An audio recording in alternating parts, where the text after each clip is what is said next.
Have you ever noticed how sometimes the biggest insights come from the simplest things, like a tiny piece of advice about your daily routine? Yeah, it happens all the time. Something seemingly mundane holds a key. Exactly. And that's what we're digging into today.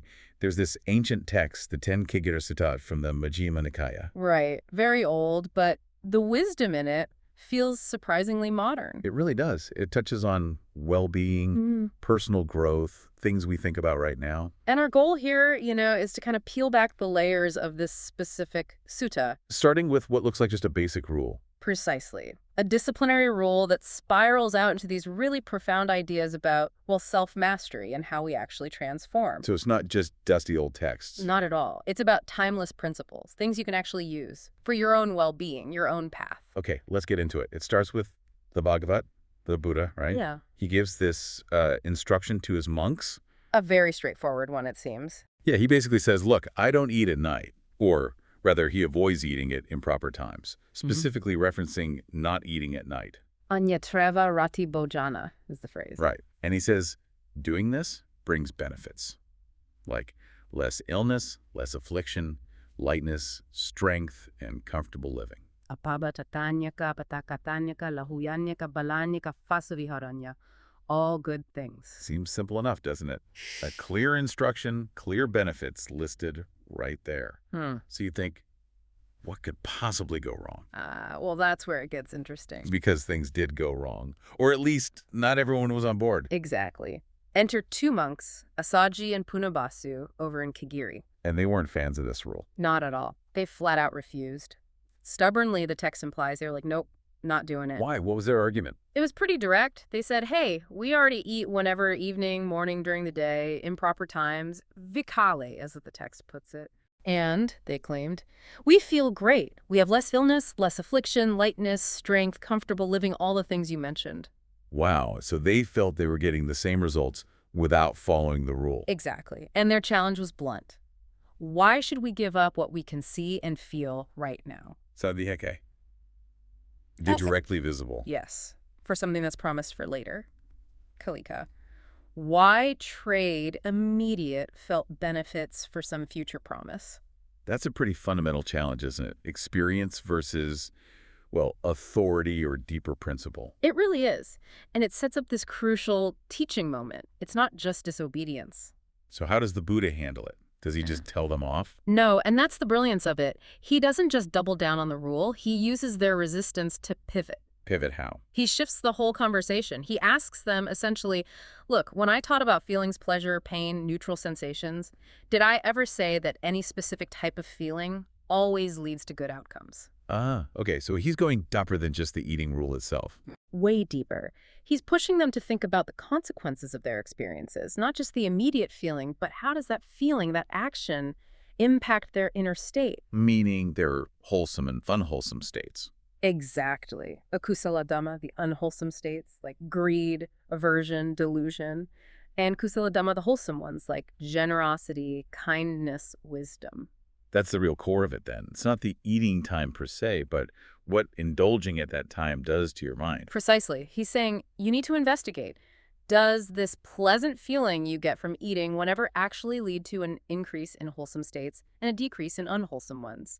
Or does it do the opposite? So a pleasant feeling could actually be unwholesome in its long-term effect. Absolutely. And a painful experience, like maybe restricting food, could potentially lead to more wholesome states if it cultivates discipline or reduces craving. It's much more nuanced. Very. The Buddha clarifies.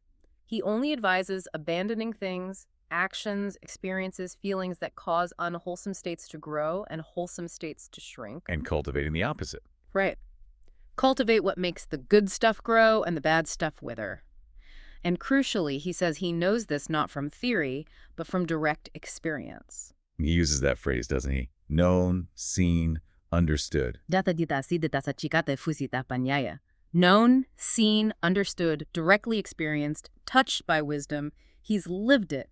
He knows the cause and effect. Okay, so this understanding, this direct knowledge of what helps and what hinders, that leads him to talk about diligence, right? Appamada. Yes. Because figuring this out, seeing these subtle effects in yourself, requires effort. It requires diligence. But here's a twist I found interesting. He says not everyone needs it. Correct. That's a fascinating point. He explicitly states that some individuals don't need diligence. Who gets a pass? The arhats, arahanto, those who are fully liberated. Can you remind us what that means, being an arhat? Sure.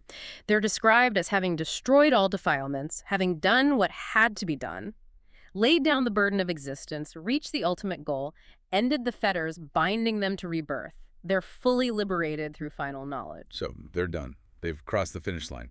Essentially, yes. The sutta says their task is done, they are incapable of being negligent. Diligence implies striving towards a goal you haven't reached yet. For them, there's no further goal to strive for in that sense. Okay, that makes sense. So if the fully liberated arhats don't need diligence, who does? Well, pretty much everyone else on the path. He calls them the learners. Sikha apatamanasa. Exactly. Those who have not yet reached the goal, aspiring for the unsurpassed security from bondage. Anyone still working towards liberation. And their diligence, what's its purpose? Why do they need to be so effortful? The purpose is clear. To attain that ultimate goal, the unexcelled consummation of the holy life. Anuttara Brahmacarya Parasana. And how do they practice that diligence? What does it look like? The text mentions key things. Resorting to suitable dwellings, so finding supportive environments, associating with good friends, spiritual friends who help you stay on track, and mastering their faculties, meaning controlling the senses, being mindful. So it's about actively creating the conditions for growth. Yes. This active, mindful effort, this diligence, is presented as the way to realize liberation right here in this life. Okay. Now, to make this even clearer, the sutta lays out different types of people on this path, doesn't it? 7 types. Yes. Satamubala. 7 types of individuals. It's like a map showing different stages and where diligence fits in for each. Let's walk through them. Who's first? First is the upato bhagavimato, liberated in both ways. Both ways meaning? Meaning they've bodily experienced the formless meditative attainments, very deep states beyond physical form, and they've destroyed all defilements through wisdom. Okay. And do they need diligence? Nope. They're fully liberated, like the arhats generally. No diligence needed. Got it. Next. Second, the panyavimutto, liberated by wisdom. These individuals have destroyed the defilements through wisdom, but they haven't experienced those deep, formless states bodily. So liberated, but maybe a slightly different path or emphasis. You could say that, but still fully liberated. So, again, no diligence needed, task done. Okay, 2 down. Who's third? Third is the kayasaki, the bodily witness. This person has experienced the formless attainments bodily, but only some of their defilements are destroyed. They're not fully liberated yet. Ah, so they're making progress, experience deep states, but still have work to do. Yeah. Diligence needed. Yes, definitely needs diligence. Makes sense. Fourth is the dihapato, attained to view. Here, some defilements are destroyed, like the bodily witness. But their defining feature is that they've clearly seen and investigated the teachings with wisdom. They have direct insight. So, strong understanding, some liberation, but not all the way there. Correct. And so, yes, needs diligence. Got it. Fifth is the sadavamuto, liberated by faith. Again, some defilements destroyed, but their primary characteristic is a very firm, deep-rooted faith in the Tathagata, in the Buddha. Faith is their strong suit, leading them forward. Still need diligence. Yes. Faith gets them far, but the work isn't finished. Diligence is required. Right. We're getting into those who are maybe earlier on the path now. Seems like it. Number 6 is the Dhammanusari, the follower by Dharma, or follower according to the teaching. For this person, some key defilements are not yet destroyed. Okay. But they are actively examining the teachings with wisdom, and they possess the 5 spiritual faculties: faith, effort, mindfulness, concentration, and wisdom. They're actively engaged with the path through understanding. So actively practicing, using wisdom, but still quite a way to go. Diligence. Absolutely essential. Needs diligence. And the last one, number 7. 7th is the Sadhanusari, the follower by faith. Similar to the Dhammanusari, some defilements are not destroyed, but their starting point is more centered on faith and devotion. The text says they have a degree of faith and love for the Tathagata, and like the Dhammanusari, they also possess the 5 spiritual faculties. So driven more by faith initially, but still developing the faculties. And diligence? Yes, also needs diligence, very much so. Wow. That's quite a detailed breakdown.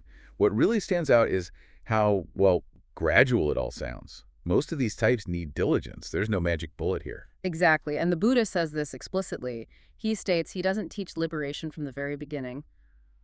Adhikaniva and Yadhana, not instant enlightenment. Instead, it's The gradual training, anupupasika, gradual activity, anupupapadiya, gradual practice, anupupapepada, step by step by step. Could we break down those steps? The Sutta actually lists them, doesn't it? How does that gradual practice unfold? It does. It provides a fascinating sequence. First, faith arises, sadhajato. That's the seed. Okay, you start with belief or trust. Then, based on that faith, one approaches and associates closely.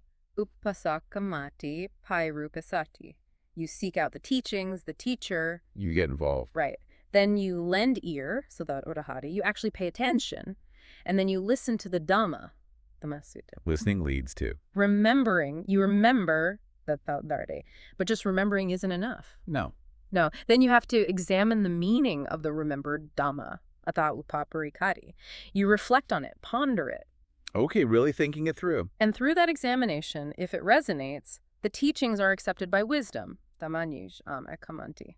You gain some intellectual conviction, Understanding starts to dawn. which then fuels motivation.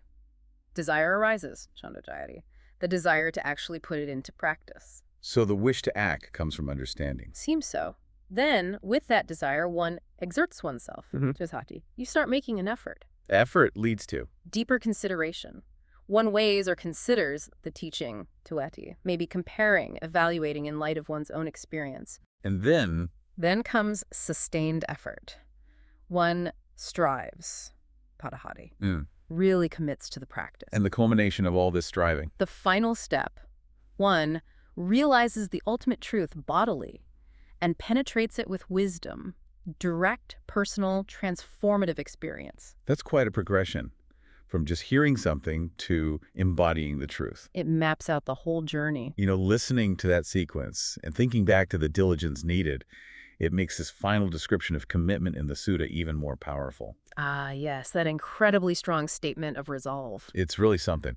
The Buddha describes the truly faithful disciple saying something like, let my body waste away. Let my skin, sinews, and bones waste away. Let my flesh and blood dry up in my body. As long as I do not attain what can be attained by human strength, human energy, human effort, there will be no cessation of my striving. Wow. It's intense, isn't it?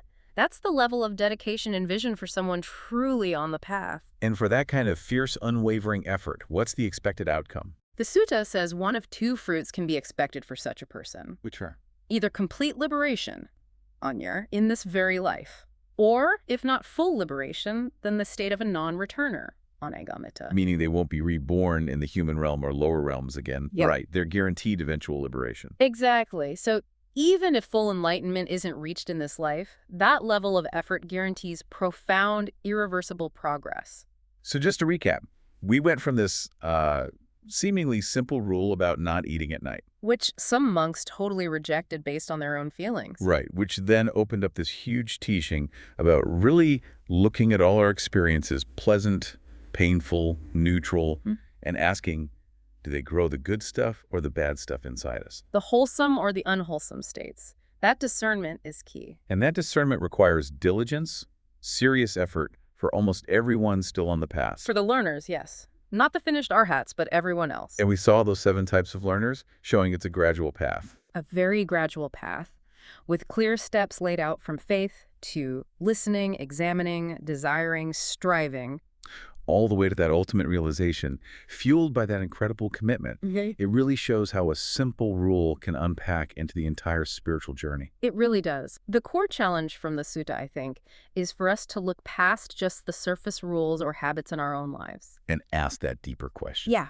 Ask, is this thing I'm doing, this experience I'm having or chasing, genuinely moving me towards more wholesome states, more clarity, kindness, wisdom, and away from the unwholesome ones? That's a tough question to ask, honestly, sometimes. It is. Are there things you're clinging to just because they feel good or comfortable right now, like Assaji and Punabbasu with their meals? Even if subtly they might be holding you back. Exactly. Whether that's in your, your learning, your personal growth, your relationships, or maybe a more formal spiritual path. Are you choosing the immediately gratifying sandihika over the potentially more beneficial kalika? So a final thought maybe for you listening. How might applying this lens, this Is it wholesome or unwholesome in its effects lens? How might that change how you look at your own habits? Or your goals, or even how you interact with others day to day. What shifts if you start evaluating things not just by immediate feeling, but by their deeper impact?